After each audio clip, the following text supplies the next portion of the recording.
नमस्कार दोस्तों, एके कंप्यूटर्स पर आप सभी का स्वागत है। जैसा कि आप देख पा रहे हैं, जो आपका कंप्यूटर में सॉफ्टवेयर है हमारी टीम के द्वारा इंस्टॉल कराया गया है। जब आप इसको रन करते हैं तो इस प्रकार का स्क्रीन आता है। इसमें जब आपको इंस्टॉलेशन कराया गया है उस समय आपके लिए एडमिन का पासवर्ड हमने क्रिएट कराया है, वो आपको यहाँ पर डाल देना है। यहाँ पे पासवर्ड डाल देना है और आगे बढ़ जाना है, लॉगिन करना है।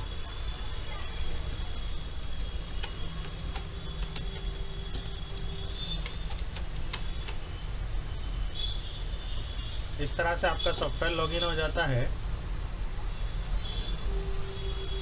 यहाँ पर आपका जो रजिस्ट्रेशन है इसके बारे में इंफॉर्मेशन डिस्प्ले होता है। अगर आपको कोई भी प्रकार की प्रॉब्लम आ रही है तो यहाँ पर देखिए नंबर है, इस नंबर पर आप कांटेक्ट कर सकते हैं, टेलीग्राम कर सकते हैं, व्हाट्सअप कर सकते हैं, है ना। कोशिश कीजिए व्हाट्सअप टेलीग्राम करने का, है ना। कॉल में प्रॉब्लम ये होता है, हम लोग क्या है थोड़ा रिपेयरिंग का काम भी करते हैं। अब रिपेयरिंग के काम में डिस्टर्बेंस की वजह से फ़ोन रिसीव नहीं हो पाता है ना। व्हाट्सअप टेलीग्राम हमारा सिस्टम पे खुला होता है क्योंकि इस सिस्टम की सहायता से हम लोग रिपेयरिंग करते हैं। इस पर हमारा बोर्ड व्यू सिस्टमेटिक डायग्राम खुला होता है, तो कंटिन्यूसली हम उस पर हमारा फोकस रहता है ना। तो उसके साथ में हमारा व्हाट्सअप टेलीग्राम खुला होता है तो हम आसानी से रिप्लाई कर पाते हैं। फ़ोन को हम बहुत कम से कम यूज़ करते हैं, है ना। उससे हमारा डिस्टर्बेंस होता है रिपेयरिंग को लेके, इसी कारण से। फिर भी जो भी प्रॉब्लम है आपके सॉफ्टवेयर से रिलेटेड वो हमारी टीम द्वारा सॉल्व कराया जाएगा उसको। अभी फ़िलहाल इसमें हम थोड़ा सिस्टम समझेंगे जो हमने यहाँ पर रखा है ना। इन ऑप्शंस के बारे में तो मैं आपको डीपली बता दूंगा। यहाँ पर देखिए, इस प्रोडक्ट में हमें product lot in, product lot out, lot information, तो ये लॉट क्या चीज़ है ना। Product in, product processing, product out, ये चीज़ तो फिर भी हमें समझ में आ जाएगा, है ना। प्रोडक्ट इन का मतलब है जो हमें रिपेयर के लिए आइटम या प्रोडक्ट रिसीव हो रहा है उसकी एंट्री यहाँ से करनी है प्रोडक्ट इन पे जाके, है ना। इस तरह से एंट्री होगी। ये किस तरह से होगी आगे आपके लिए इसकी वीडियो आ जाएगी। प्रोडक्ट आउट, आउट का मतलब भी हमें समझ में आ रहा है कि जब प्रोडक्ट हमारे द्वारा रिपेयर हो जाता है या रिपेयर नहीं हो पाता है उस कंडीशन में कस्टमर को वापस देते हैं, तो ये प्रोडक्ट आउट का एंट्री है। प्रोडक्ट प्रोसेसिंग का मतलब है जिससे हमारी लैब में इसमें हमने क्या काम किया, या आपका शॉप है, आप रिपेयरिंग नहीं करते हैं, आप कहीं से रिपेयरिंग कराते हैं, तो प्रोसेसिंग में आपको क्या करना है, वहाँ पर आपने ये आइटम किसके पास भेजा, है ना, उस चीज़ से संबंधित आप वहाँ पे एंट्री कर लीजिए। उन्होंने आपको क्या एस्टिमेट बताया, क्या चीज़ खराब बताया, वो उस तरह से आप नोट करके रख लीजिए। प्रोडक्ट स्टेटस में जो हमारे पास प्रोडक्ट आया रिपेयर के लिए, आइटम आया है रिपेयर के लिए, उसका पूरा स्टेटस जानने के लिए है ना। तो बेसिकली ये लोड क्या चीज़ है ना, इन क्या चीज़ है, और इसके अंदर जो हमने यूज़ किया है प्रोडक्ट इन के अंदर, यहाँ पर आप देखेंगे तो एक तो आपका प्रोडक्ट रजिस्ट्रेशन नंबर है, जो आपकी डायरी में एक सीक्वेंस चल रहा है, जिस सीक्वेंस में आपके पास आइटम रिसीव होते जा रहे हैं वो पर्टिकुलर उसका जॉब नंबर होता है। और यहाँ पर हमने एक केस नंबर लिया है, पर्टिकुलर प्रोडक्ट को एक केस नंबर मिलेगा। वही हमारे पास जब प्रोडक्ट दोबारा रिपेयर के लिए आता है तो उसका केस नंबर सेम होता है, जॉब नंबर बदल जाता है। ये केस नंबर हमने इसलिए लिया है, कोई भी प्रोडक्ट है आपके पास, भले वो अलग अलग डीलर के पास से वही चीज़ हमारे पास आ रहा है रिपेयर के लिए, है ना, तो उसका पूरा हिस्ट्री हमारे पास बन जाता है। तो इन चीज़ों को समझेंगे और इसको किस तरह से बोर्ड पर हम देखते हैं उस चीज़ को हमें समझना है ना। तभी ये सॉफ्टवेयर हमें आगे समझ में आएगा कि इसमें प्रोसेस किस प्रकार से हो रहा है, किस प्रकार से हमें इस पर काम करना है। इसमें सबसे पहले हमें यहाँ कस्टमर या डीलर्स पे आके यहाँ पर कस्टमर डीलर का एंट्री हमें सबसे पहले फीड कर लेना है, और इस कस्टमर या डीलर के मोबाइल नंबर से हमें आगे बढ़ना है। कोई कस्टमर या डीलर का एंट्री फीड है या नहीं है तो यहाँ पर आप मोबाइल नंबर डाल के उसको सर्च कर लीजिए। या रिकॉर्ड खुल रहा है तो उसका एंट्री सेव है, रिकॉर्ड नहीं खुल के आ रहा है तो आपको उसका एंट्री फीड कर देना है इस ऐड न्यू ऑप्शन से। अभी देखिए हम थोड़ा सा जो जॉब नंबर, लॉट नंबर, इसके बारे में समझते हैं। तो इसके लिए हमें एक स्टिकर बनवा लेना है, जो चिपकने वाला स्टिकर आता है ये आपको बनवा लेना है। इस पर आपका फर्म का नाम आ जाएगा। इसके नीचे आप यहाँ पर लॉट नंबर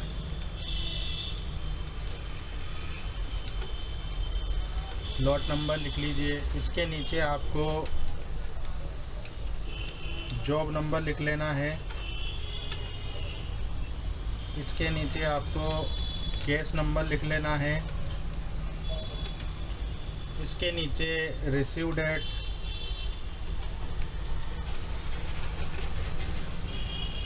और आउट डेट। जो आपका रजिस्टर है या इसी सॉफ्टवेयर में लास्ट क्या जॉब नंबर आपने फीड किया, उससे अगला जॉब नंबर इसको दे देना है प्रोडक्ट को। या आपके पास एक से ज़्यादा मदरबोर्ड आए, 2-3 कहीं बाहर से आए, इकट्ठे आए, तो उसकी एंट्री हमें लोट में करनी है। लोट में इसलिए हमें एंट्री करनी है कि जब लोट से मदरबोर्ड अलग अलग हो जाते हैं, है ना, तो प्रॉब्लम हो जाती है किनके यहाँ से कौन कौन से बोर्ड आए थे। इन केस अगर किसी सेम डे पे हमारे पास अलग अलग जगह से लोट आए और उनमें सेम बोर्ड हैं, सेम कंपनी के कुछ बोर्ड मैच हैं, तो हम उनको कैसे अलग कर पाएंगे किसकी तरफ से आया था, है ना। ऐसा कंफ्यूजन नहीं हो, इसके लिए हमें क्या करना है, जैसे ही हम कोई लोट खोलते हैं तो सबसे पहले हमें लोट का एंट्री कर देना है। लोट का एंट्री करते हैं, जैसे किसी लोट के अंदर 3 आइटम हैं और आपका जो जॉब नंबर चल रहा है वो 40 हो चुका है और 3 आइटम आपके लोट में हैं, तो आपका लोट की एंट्री हो गई।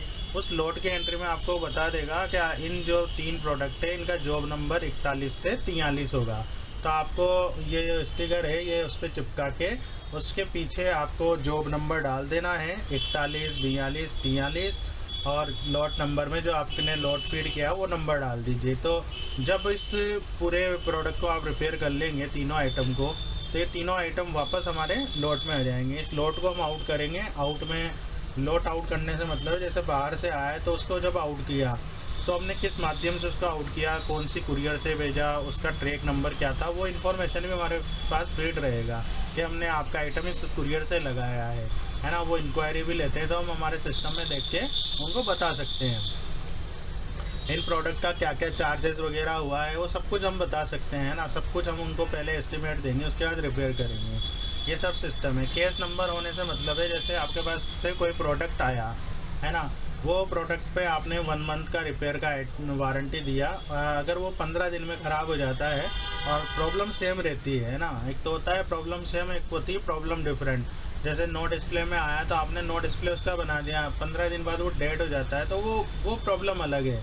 लेकिन उसको हम जो हमारे सॉफ्टवेयर में ऑप्शन है क्या ये प्रोडक्ट आपके पास पहले आ चुका है, उसको यस करके वहाँ पे 2 ऑप्शन है। एक तो रिपीट प्रॉब्लम है। रिपीट प्रॉब्लम का मतलब है जो आपने टाइम पीरियड दिया है उसमें वापस आया है सेम प्रॉब्लम में, तब वो रिपीट है। अदरवाइज वो हमारे लिए न्यू केस बन जाता है, लेकिन उसका केस नंबर हमें सेम रखना है ना। जॉब नंबर अलग हो सकता है क्योंकि जॉब नंबर तो एक हमारा सीक्वेंस चल रहा है, इस सीक्वेंस में हमें बोर्ड मिलते जा रहे हैं, वो एक नंबर चल रहा है, सीरियल नंबर चल रहा है 1 2 3 4 कंटिन्यूस में, है ना। तो केस नंबर से हमें उस प्रोडक्ट का हिस्ट्री पता पड़ जाता है। अब सपोज मान के चलिए कोई आपके पास बोर्ड है, आपने रिपेयर किया, अभी मैं दिखाता हूँ इसी को।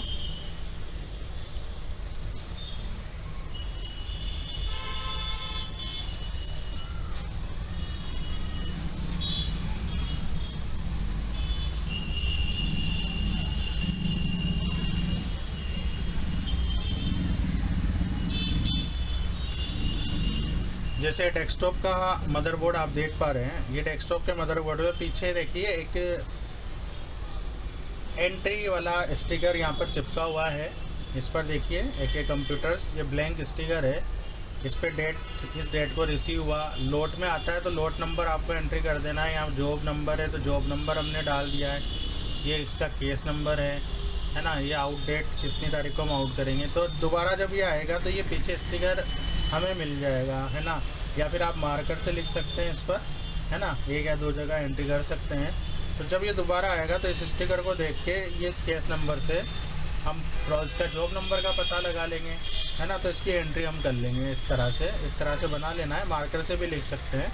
अभी जैसे ये हमारे सेडार का मदरबोर्ड है 13269-1, काफ़ी फेमस मदरबोर्ड है ना।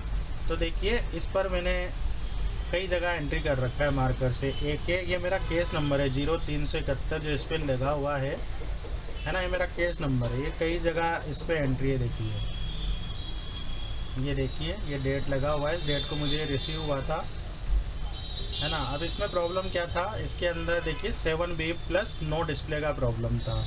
तो काफ़ी कुछ मैंने इस पर लिखा हुआ है। अब मैं इस पर स्टिकर भी चिपका सकता हूँ। ये देखिए काफ़ी जगह मैंने इस पर एंट्री किया हुआ है। जो जो इसके अंदर इश्यू था वो लिखा हुआ है। इसके अंदर जो प्रॉब्लम थी, ट्रैक वगैरह इसके अंदर कटी हुई थी, तो उस ट्रैक को बना के इस पे मार्क से यूवी से उसको सुखा दिया है, जिससे आगे यहाँ पर प्रॉब्लम नहीं हो।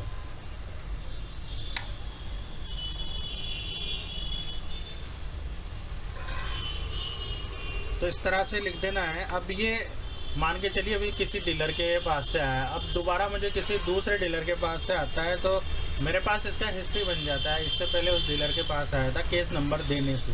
अगर केस नंबर नहीं देंगे तो हर प्रोडक्ट हमारे पास अलग अलग हो जाएगा, है ना। पहले आया है नहीं आया तो उसका हमें पता नहीं लग पाएगा, इसलिए केस नंबर होना ज़रूरी है। तो आप किस तरह का स्टिकर बनवा लेना है अपना, उसको चिपकाइए या इस तरह से मार्कर से आप लिखिए प्रोडक्ट पर। लैपटॉप है तो लैपटॉप की बॉडी पे अंदर स्टिकर चिपका सकते हैं आप, है ना। तो उससे भी आपको पता लग जाएगा। ये चीज़ हमारे लिए इम्पोर्टेंट है ना। लोड से मतलब एक कॉम्बिनेशन आ रहा है हमारे पास में, मल्टीपल आइटम्स एक साथ आ रहे हैं, तो उसका एंट्री हमें लोड में करना है ना। अभी इसी को समझिए। अब हमारे पास सॉफ्टवेयर का बेनिफिट क्या है। अब ये बोर्ड आपके पास आया, सपोज मान के चलिए डीलर के पास से इस पर ये डीसी जैक नहीं लगाया है ना, डीसी जैक हमने लगाया, लेकिन 2 या 3 दिन बाद हमारे माइंड से मिसिंग हो जाता है क्या डीसी जैक डीलर के पास से आया था नहीं आया था, तो हम कंफ्यूज हो जाएंगे। और डीलर भी अगर उसके लिए यस कर देता मैंने डीसी जैक भेजा है, तो ये हमारे लिए नुकसान का काम हो जाएगा। तो ऐसे नुकसान से बचने के लिए हमें क्या है, जो हमारा सॉफ्टवेयर पे जाते हैं, प्रोडक्ट को जब हम इन करेंगे, यहाँ पर प्रोडक्ट का एंट्री होगा यहाँ पर।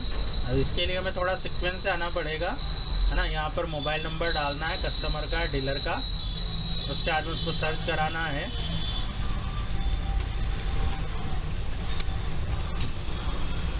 सर्च कराएंगे तो देखिए ये डीलर का इन्फॉर्मेशन शो हो जाएगा। ये डिस्प्ले जो शो हुआ है ये इन्फॉर्मेशन सही है ना। तो यस पे क्लिक करेंगे तो देखिए न्यू जॉब वाला ऑप्शन हमारे लिए रेडी हो जाएगा। न्यू जॉब पे क्लिक करेंगे तो यहाँ पे जॉब नंबर आ जाएगा। ये ऑटोमेटिक है, जॉब नंबर, केस नंबर।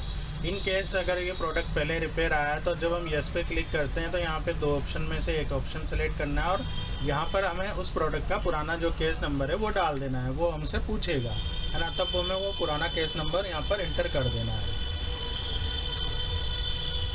यहाँ पर लैपटॉप की एंट्री, है ना, डेल प्रोडक्ट का मॉडल नंबर जो हमारे पास ये पार्ट नंबर है 13269-1, ये मदरबोर्ड आया है। इसका इंफॉर्मेशन में हम लिखेंगे MB मदरबोर्ड प्लस, जितना आप डिटेल में लिख सकते हैं,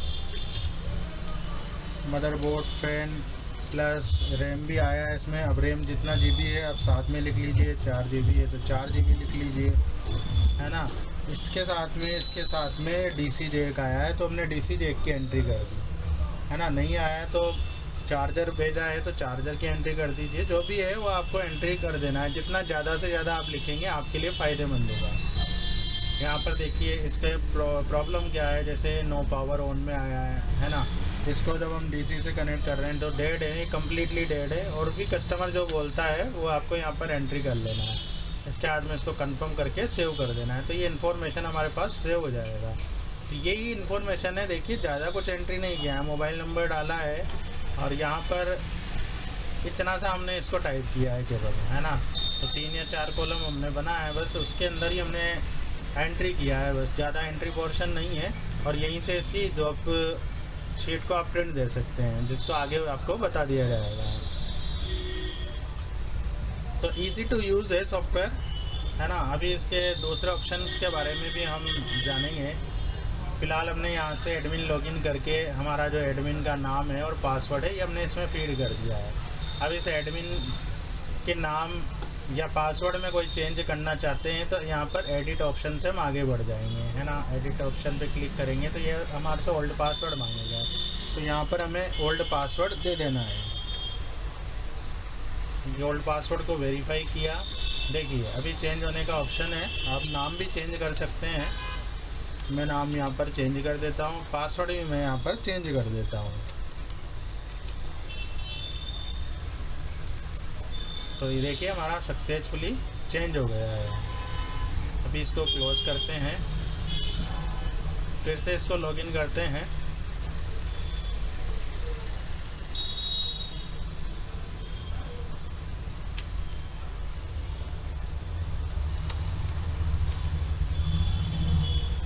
देखिए ये लॉगिन हो चुका है।